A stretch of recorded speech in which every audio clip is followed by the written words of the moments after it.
Baghdad کے ایک درویش عالم تھے، تو وہ جب بھی نماز پڑھاتے نا تو کسی تاجر کی 2 بیویوں کے بارے میں دعا مانگتے. توجہ ہے میری بات پر؟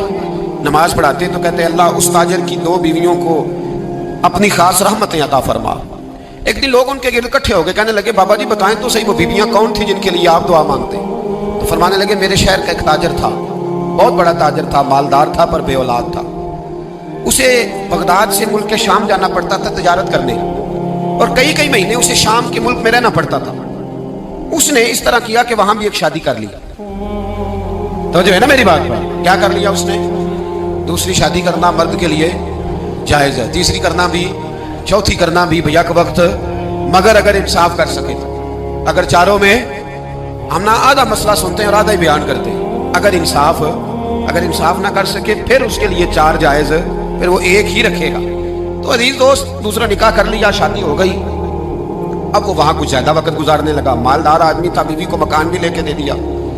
اب وہ جب دیر سے آتا واپس، اور جب آتا بھی تو اس کے وہ والے انداز نہ ہوتے جو پہلے ہوا کرتے تھے. اب بیوی سے بڑا جاسوس بھی کوئی نہیں ہوتا، اس کو تو پہلے پتہ چل جاتا ہے کہ ماجرا کیا ہے، اسے بڑی خبر ہوتی ہے.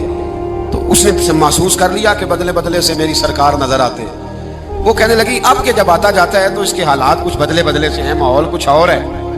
اس نے ایک بوڑھا آدمی جو اس کا عزیز بھی تھا اور سمجھدار بھی تھا اس کو تیار کیا. کہنے لگی اب کہ جب ملک کے شام جائے نا تو اس کا پیچھا کرنا اور خبر کرنا کہ کہاں رہتا ہے، کہاں جاتا ہے، کیا کرتا ہے. وہ بوڑھے بزرگ جو تھے وہ خاتون کے کہنے پر کچھ اس نے کرایہ بھی دیا. وہ اس تاجر کے پیچھے گئے اور واپس آ کے خبر دی. کہنے لگے کہ تو 2-3 سال بیت گئے، اس نے وہاں بھی شادی کی ہوئی ہے، تجھے بتایا ہی نہیں. بیوی بڑی سمجھدار تھی، حوصلہ مند، زیرک، اس نے شور نہیں مچایا. اس نے کہا کہ میں نا اب جب آئے گا نا